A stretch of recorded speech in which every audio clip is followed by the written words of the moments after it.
கத்தாமலே குழந்தைய வளர்க்க முடியுமா? எப்போவுமே பொறுமையாவே இருக்க முடியுமா? அது ரொம்ப கஷ்டம்ல அப்படின்னா கரெக்ட் தான். அந்த மாரி எப்போவுமே கத்தாமலே இருக்கிறது, பொறுமையா இருக்கணும்னு சொல்லிட்டு யாரும் சொல்ல மாட்டாங்க. அது ரொம்ப கஷ்டமும் கூட, புரியுது. ஆனா இதில் 2 விஷயம் வந்து பேரண்ட்ஸ் கண்டிப்பா புரிஞ்சுக்கணும்.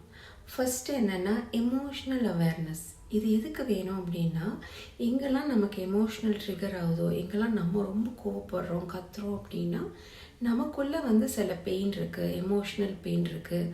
அது ட்ரிகர் ஆகுதுன்னு தெரிஞ்சுக்கணுமே தவிர, நீ தான் தப்பு, நீ தான் தப்புன்னு அந்த கில்ட்டு, ஷேம்லாம் வந்து குழந்தை மேலே போடக்கூடாது. இதுதான் வந்து கான்ஷியஸ் பேரண்டிங்கில் ரொம்ப முக்கியமான விஷயம். ஏன்னா இப்போ நிறைய விமென்னுமே பார்த்தீங்கன்னா, எல்லாருமே என் மேலே தான் தப்பு, என் மேலே தான் தப்புன்னு நிறைய ஒரு செல்ஃப் கில்ட்டு, செல்ஃப் ப்ளேமில் நிறைய பேர் இருக்கும். அந்த மாதிரி நம்ம குழந்தை வந்துடக்கூடாது. நம்ம குழந்தைங்க வந்து கான்ஃபிடென்ஸாக நல்ல நிறைய செல்ஃப் எஸ்டீமோடு வளரணும் அப்படின்னா, இந்த எமோஷ்னல் அவேர்னஸ் கண்டிப்பாக இருக்கணும். அதாவது நம்ம பேசும்போது என்ன எமோஷனில் பேசுகிறோம், குழந்தைய கண்டிப்பாக நல்வழி கொண்டு வரலாம், அவங்க பிஹேவியர்ஸை மாற்றலாம், எல்லாமே பண்ணலாம். ஆனால் அது வந்து அந்த ஒரு கான்ஷியஸ் அவேர்னஸோடு பண்ணணும். இது ஃபஸ்ட் பாயிண்ட்டு.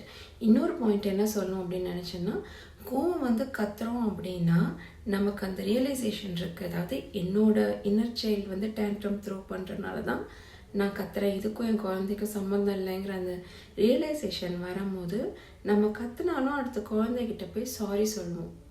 இது மெயினாக எதுக்குன்னா, அகெயின் சேம் ரீசன் தான்.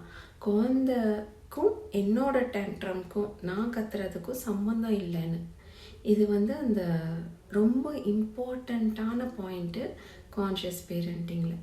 நம்ம எப்போவுமே அந்த கில்ட்டோ ஷேமோ குழந்தைக்கு மேலே போடக்கூடாது. அதுக்கு நிறைய கான்ஷியஸ் அவேர்னஸ் கொண்டு வரணும்.